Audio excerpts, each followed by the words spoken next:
Hey Challenge!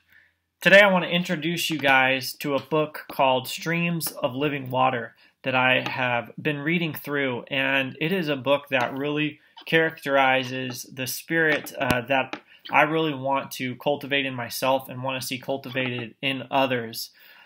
This book, Streams of Living Water, is written by a guy named Richard Foster, and in this book he explores different Christian traditions that he calls different streams that he believes that we can learn from. And these different traditions include things like the Contemplative Tradition, the Holiness Tradition, the Charismatic Tradition, the Social Justice Tradition, the Evangelical Tradition, and then finally the Incarnational Traditions.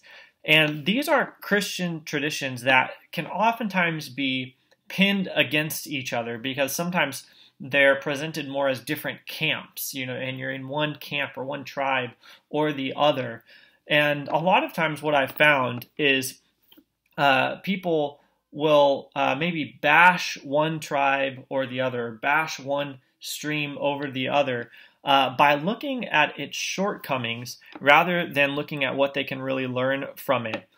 And so Foster points out that all of these different streams or traditions that I've mentioned flow out from Jesus Christ and can be best exemplified in Jesus Christ.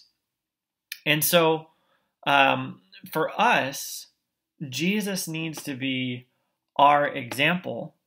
And in any tradition, even my tradition, which is the evangelical tradition, you're never going to find a perfect example of a pure evangelical other than Christ, because every man is flawed, and each one of us has fallen into pitfalls or shortcomings. But Christ we can use as our example, and we can learn a lot from these different streams. So take a look at 1 Peter 2:21, talking about Christ as our example, as well as Hebrews 12:2. Jesus is the pioneer and perfecter of our faith.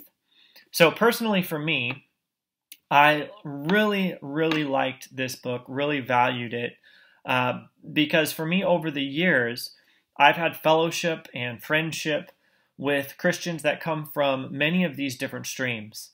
And I've been influenced by them and have grown spiritually, and they've encouraged me in a lot of really meaningful ways, even though I haven't always agreed with everything that they believed.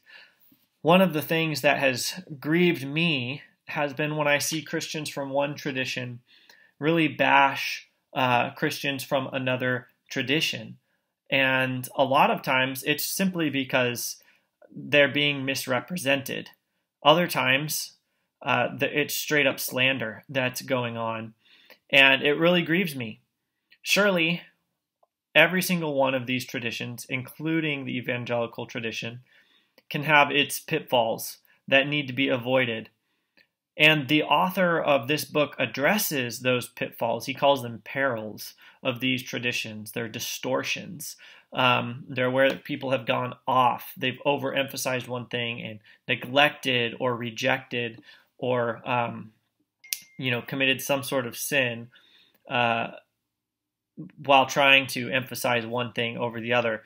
And so it's really important to note that those pitfalls are distortions of the example that Christ gave, and they should not be seen as what characterizes that stream of Christianity.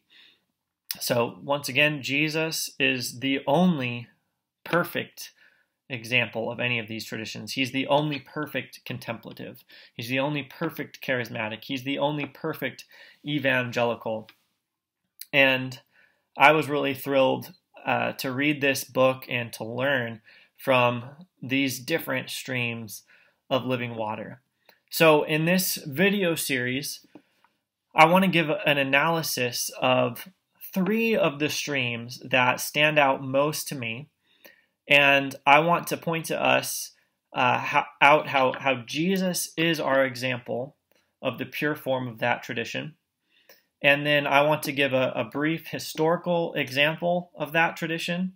I want to point out its strengths and its perils, and also some ways that we might be able to take practical steps towards growing in whatever that particular tradition values. So thank you guys for watching, and I hope you enjoy the next videos.